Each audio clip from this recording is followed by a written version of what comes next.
Hello बच्चों, कैसे हो आप सब। तो बच्चों, स्वागत है आपका हमारे यूट्यूब चैनल सैनिक अकेडमी 1 में। तो आज का हमारा जो टॉपिक है वो है टी मोटाई तथा के परावैद्युतांक वाले पदार्थ से आंशिक रूप से भरे समांतर प्लेट संधारित्र की धारिता के लिए व्यंजक। और इस वीडियो में मैं आपको इससे रिलेटेड जितने भी न्यूमेरिकल जो परीक्षा में आने के लिए वेरी इंपॉर्टेंट है, परीक्षा में आने के लायक हैं, वो मैं सभी आपको प्रोवाइड कराने की कोशिश करूँगा। तो ये टॉपिक जो है ये 12th क्लास की बोर्ड परीक्षा की दृष्टि से वेरी वेरी वेरी इंपॉर्टेंट है। तो आप इसको पूरा कवर कीजिएगा। और इस देखो, जो वैद्युत धारिता चैप्टर है उससे एक तो समांतर प्लेट संधारित्र और उससे रिलेटेड क्वेश्चन आने की ज़्यादा प्रोबेबिलिटी होती है। तो वे क्वेश्चन मैंने आपको जो है समांतर प्लेट संधारित्र है और उससे जो संबंधित क्वेश्चन है आने लायक, वो मैंने पिछली वीडियो में बनाया है और जिसका लिंक जो है आपको डिस्क्रिप्शन में दिया हुआ है। डिस्क्रिप्शन में जाकर लिंक पर क्लिक करके वो उस वीडियो को देखकर उनको कवर कर सकते हैं। और आज की वीडियो में हम ये इंपॉर्टेंट टॉपिक कवर करने जा रहे हैं और इससे संबंधित न्यूमेरिकल भी करेंगे। तो बने रहिएगा हमारे साथ। तो चलिए ये शुरू करते हैं। तो सबसे पहले तो प्यारे बच्चों, हम देखते हैं कि क्वेश्चन हम अच्छी तरीके से पढ़ते हैं कि क्या दिया है। उसने कहा कि टी मोटाई तथा के परावैद्युतांक वाले पदार्थ से आंशिक रूप से भरे समांतर प्लेट संधारित्र की धारिता के लिए व्यंजक। मतलब समांतर प्लेट संधारित्र है कोई, और उसके बीच में क्या है, कोई टी मोटाई की और के परावैद्युतांक की कोई प्लेट रखी हुई है। जैसे देखो, ये क्या होगी हमारे पास, समांतर प्लेट संधारित्र की प्लेटें हो गई, एक ये और एक ये हो गई। ठीक है, इसे पिछली वीडियो में हमने सीखा था समांतर प्लेट संधारित्र की धारिता के लिए व्यंजक और उस पर बेस न्यूमेरिकल। और इसमें हम सीख रहे हैं कि अगर इन समांतर प्लेटों के बीच में क्या है, एक टी मोटाई की और के परावैद्युतांक की क्या रख दी जाए, प्लेट रख दी जाए इसके बीच में। ये क्या है, एक प्लेट रखी हुई है जिसकी टी मोटाई है और कैपिटल के इसका क्या है, परावैद्युतांक। क्लियर है। तो बच्चों देखो, इस प्लेट को मैंने एक्स नाम दे दिया और इस प्लेट को मैंने वाई नाम दे दिया। ठीक है, ये प्लेट कौन सी है, एक्स, ये प्लेट कौन सी है, वाई। इसको तो जोड़ दिया पृथ्वी से। तो पृथ्वी से जोड़ने पर इस पर क्या होगा, एक नेगेटिव चार्ज खुद आ जाएगा। इसको जोड़ दिया पृथ्वी से, तो इस पर कैसा चार्ज आ जाएगा, नेगेटिव चार्ज आ जाएगा। इस पर क्या आ गया, नेगेटिव चार्ज। और इसको पॉजिटिव चार्ज हम दे देते हैं, इसको पॉजिटिव चार्ज यानी प्लस क्यू चार्ज दे देते हैं और इस पर माइनस क्यू चार्ज इधर से आ जाता है। क्लियर है। इस पर आ गया प्लस क्यू चार्ज, जितना प्लस क्यू चार्ज होगा उतना ही उधर से माइनस क्यू चार्ज आ जाएगा। क्लियर है इतनी बात। तो बाहर क्या है, वायु हो, तो वायु की जो वैद्युत क्षेत्र की तीव्रता हो वो कितनी है, E1। और अंदर ये टी मोटाई की कोई के परावैद्युतांक की प्लेट है, तो इस पे जो है इसकी जो वैद्युत क्षेत्र की तीव्रता है वो कितनी है, E2 है। इतनी बात क्लियर है सभी को। अब देखो, इन दोनों के जो बीच में दूरी है वो कितनी है, D है। इतनी बात सभी को क्लियर। अब देखो, जब यहाँ से यहाँ तक की टी मोटाई है, तो फिर प्लेटों के बीच की जो वायु में दूरी रह गई, वो वायु में दूरी कितनी रह गई भाई, क्या यहाँ से यहाँ तक कितनी है, पूरी D है। और प्लेट रखी है टी मोटाई के बीच में, तो फिर वायु में दूरी कितनी रह गई, तो वायु में दूरी रह गई कितनी, D माइनस के टी। और जो इस पर पृष्ठीय आवेश घनत्व वो कितना, प्लस के सिग्मा, और इस पर है माइनस के सिग्मा। ठीक है। तो देखो बच्चों, सबसे पहली बात तो यहाँ पर पृष्ठीय आवेश घनत्व कितना हो जाएगा, पृष्ठीय आवेश घनत्व। तो पृष्ठीय आवेश घनत्व होता है सिग्मा बराबर क्यू अपॉन ए। सिग्मा बराबर क्यू अपॉन ए, इतना होता है। क्लियर। अब देखो, हम लिखेंगे प्लेटों के बीच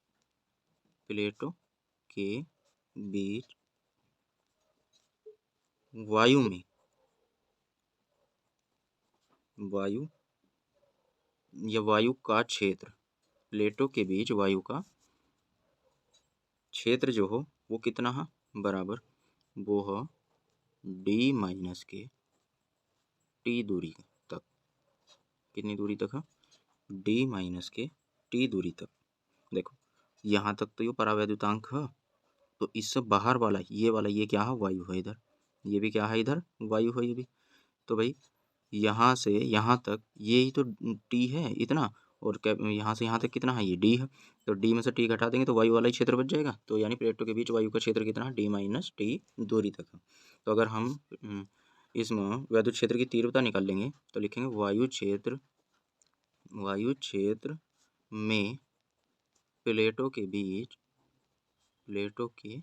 बीच वैद्युत क्षेत्र की तीव्रता, वैद्युत क्षेत्र की तीव्रता निकालेंगे तो उसका फॉर्मूला क्या होता है, देखो उसको हम E1 से लिख देंगे। E1 से लिखिए हम ना, E1 बराबर आ जाएगा सिग्मा अपॉन एप्सिलॉन नॉट वायु में। सॉरी बच्चों, सॉरी।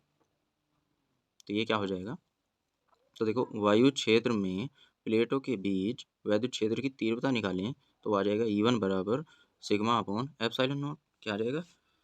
E1 बराबर सिग्मा अपॉन एप्सिलॉन नॉट। अब ये तो हो गई देखो वायु क्षेत्र की बात। किसकी हो गई? वायु क्षेत्र की बात। अब अगर हम प्लेटों के बीच परावैद्युत क्षेत्र में निकालें तो यहाँ लिखेंगे प्लेटों के बीच परावैद्युत क्षेत्र में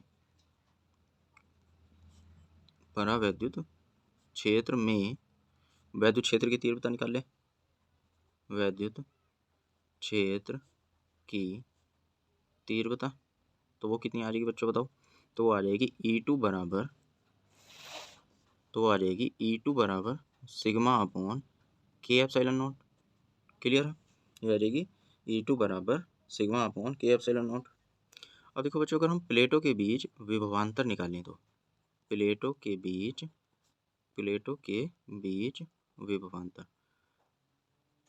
विभवांतर V बराबर, अच्छा हम V क्यों निकाल रहे हैं यहाँ पर?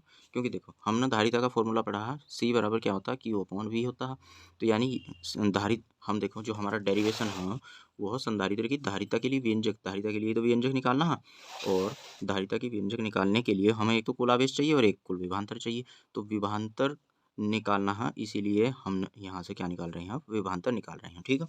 अब विभवांतर बराबर आपने फॉर्मूला पढ़ा होगा क्या?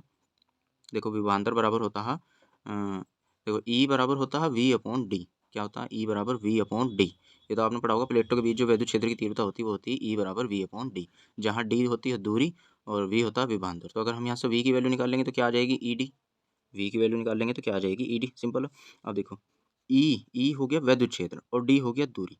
तो जो विभवांतर लग रहा होगा वो हमारे यहाँ पर डेरिवेशन में दो जगह लग रहा होगा, एक तो वायु में और एक तो क्या में लग रहा है? वायु में बाहर, और एक लग रहा होगा प्लेट के अंदर। जो ये प्लेट रखी हुई है इसके क्या लग रहा होगा? अंदर लग रहा होगा विभवांतर।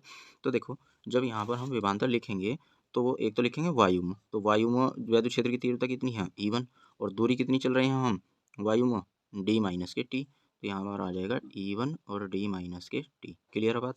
प्लस दूसरा कहाँ लग रहा है? यहाँ पर प्लेट में। तो प्लेट में वैद्युत क्षेत्र की तीव्रता कितनी है? जो प्लेटों के बीच वैद्युत क्षेत्र की तीव्रता वो है E2, और जो प्लेटों के बीच की दूरी है वो कितनी है? T। वो सॉरी, ये जो हमने परावैद्युतांक प्लेट रखी ना इसके बीच की दूरी कितनी है? T। तो यहाँ पर कितना आ जाएगा? T। आई होप यहाँ तक आपको समझ में आ गया होगा। ठीक है।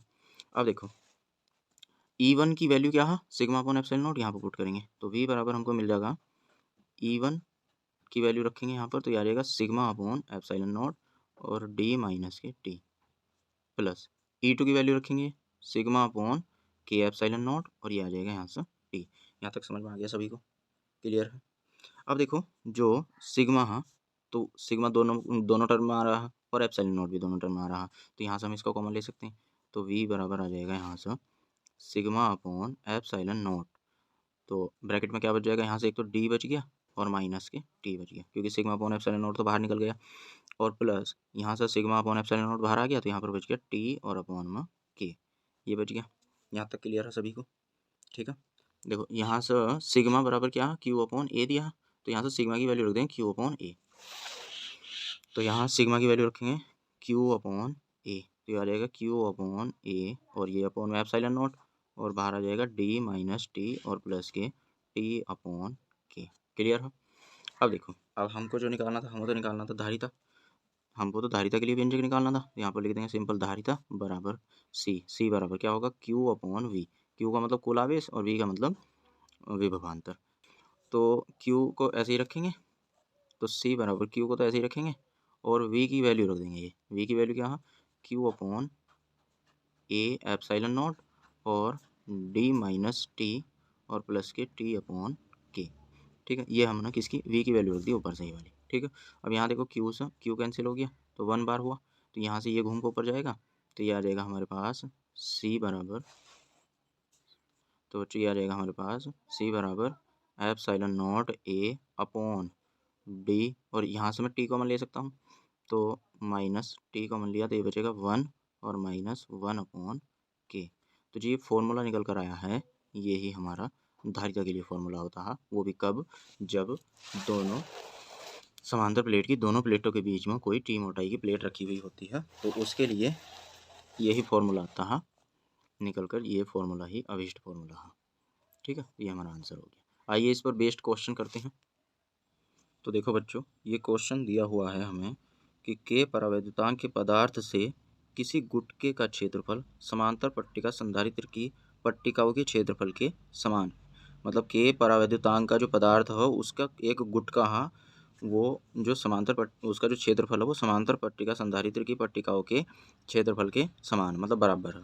परंतु गुटके की मोटाई जो हो वो 3/4D है, 3/4D है। और यहाँ D पट्टिकाओं के बीच पृथक्कन, मतलब जो पट्टी हैं समांतर प्लेट, जो हमारी समांतर प्लेटें हैं जो हमने ये डेरिवेशन किया है, तो इसके बीच में जो ये समांतर प्लेट दी हुई है तो इनके बीच की जो दूरी है वो D है। और यहाँ पर इस T की जो वैल्यू दी है उसने वो दी है 3D/4, 3/4D। ठीक है। तो उसने कहा कि पट्टिकाओं के बीच गुटके को रखने पर, देखो पट्टिकाओं का मतलब जो प्लेटें हैं उनके बीच में गुटके को रखने पर संधारित्र की धारिता में क्या परिवर्तन हो जाएगा। कहने का मतलब संधारित्र की धारिता ही निकलवा रहा है वो। ठीक है। तो आइए देखो किस तरीके से होता है ये। तो आइए देखो करते हैं इसको। तो सबसे पहली बात तो बच्चों मैं आपसे पूछना चाहूँगा कि वायु संधारित्र की धारिता क्या होती है। वायु संधारित्र की धारिता क्या होती है। तो सबसे पहली बात तो बच्चों वायु संधारित्र की धारिता होती क्या है, तो वो होती है C0 बराबर, मैंने आपको कल पढ़ाया था यानी पिछली वीडियो में, ε0A/D ये होती है। C0 बराबर ε0A/D। इसको समीकरण 1 डाल देंगे। क्लियर। इसको क्या कर देंगे, समीकरण 1 डाल देंगे। यहाँ तक क्लियर है। अब ए जो है वो क्या है, जो समांतर प्लेटें हैं, समांतर पट्टिका है, उसके बीच में क्या है, क्षेत्रफल है। अब देखो प्लेटों के बीच में अगर हम परावैद्युतांक पदार्थ रख दें, है ना, प्लेटों के बीच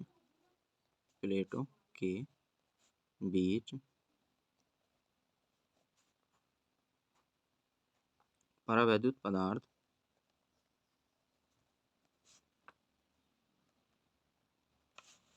का गुटका, गुटका बोला ना उसने, तो गुटका ही लिखेंगे, का गुटका रखने पर संधारित्र की धारिता, संधारित्र की धारिता। तो देखो बच्चों अभी हमने डेरिवेशन करा है संधारित्र की धारिता। तो देखो बच्चों अभी हमने डेरिवेशन करा है और यहाँ से धारिता क्या निकल कर आई है, यहाँ से धारिता निकल कर आई है, क्या आई है निकल कर बताओ, ये आई है C बराबर ε0A/अपॉन D-T और 1-1/K, ये निकल कर आई है। क्लियर। तो देखो बच्चों जो हमने अभी डेरिवेशन करा है वहाँ से जो इसकी वैल्यू हो वो क्या निकल कर आई है, C की वैल्यू क्या निकल कर आई है, ε0A/D-T और ब्रैकेट में 1-1/K। ठीक है। तो यहाँ से अगर इस T के अंदर मल्टीप्लाई कर देंगे तो क्या आ जाएगा बताओ, तो ये आ जाएगा हमारे पास C बराबर ε0A/D माइनस, और T की मल्टीप्लाई करेंगे तो माइनस का T हो जाएगा और माइनस माइनस प्लस का T/K हो जाएगा। यहाँ तक समझ में आ गया। अब देखो उसने दिया है क्या कि भाई जो इसकी मोटाई है ना, यानी T गुटके की जो मोटाई है वो 3/4D है। कितनी है, 3/4D। तो यहाँ पर पुट कर देंगे तो ये हमें मिल जाएगा क्या, ये मिल जाएगा C बराबर ε0A/D, तो ऐसे ही, और माइनस टी की जगह पर ये रख देंगे तो ये आ जाएगा 3/4D और प्लस के 3/4D और अपॉन में यहाँ पर के भी है। क्लियर है, अपॉन में यहाँ पर के भी है। समझ में आ गई बात। अब देखो ये अगर हम इसका एलसीएम लेंगे तो ये क्या बन जाएगा हमारे पास, C बराबर ε0A/4 की इधर गुणा करेंगे तो कितना आ जाएगा 4, और उसमें से 3 घटाएंगे तो 1D/4 और माइनस यहाँ से बच जाएगा 3D/4K। क्लियर है। अब देखो यहाँ से कॉमन आ सकता है, क्या कॉमन आ सकता है बताओ, तो यहाँ से कॉमन आ जाएगा D/4 आ जाएगा, तो यहाँ पर D/4 आ जाएगा तो यहाँ पर बचेगा 1 और प्लस के माइनस के कितना बचेगा, नहीं प्लस के है ना, ये प्लस के 3/4 तो प्लस आ जाएगा यहाँ पर भी प्लस, यहाँ पर 3 और बटे में क्या बच जाएगा के, क्योंकि D भी बाहर निकल गया और 4 भी कॉमन आ गया बाहर। ठीक है। तो ये हमारे पास बच गया। तो अब देखो ये 4 घूम कर ऊपर चला जाएगा तो ये आ जाएगा हमारे पास C बराबर 4 तो ऊपर चला जाएगा तो 4, और यहाँ से अगर हम इसका एलसीएम लेंगे तो ये बन जाएगा हमारे पास के और प्लस का 3 और बटे में के, ठीक है। और जो ये डी है ये मैंने इसको इधर लिख दिया और ऊपर हमारे पास क्या चल रहा है, एप्सिलॉन नॉट ए।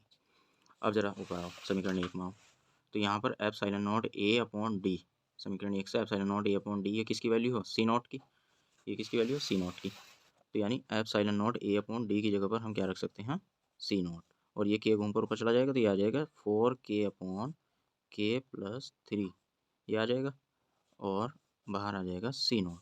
यानी कि जो अगर हम परावैद्युतांक रख दें का गुटका रख दें तो उसकी धारिता इतने फैराड हो जाएगी। आई होप आपको अच्छे से समझ में आया होगा।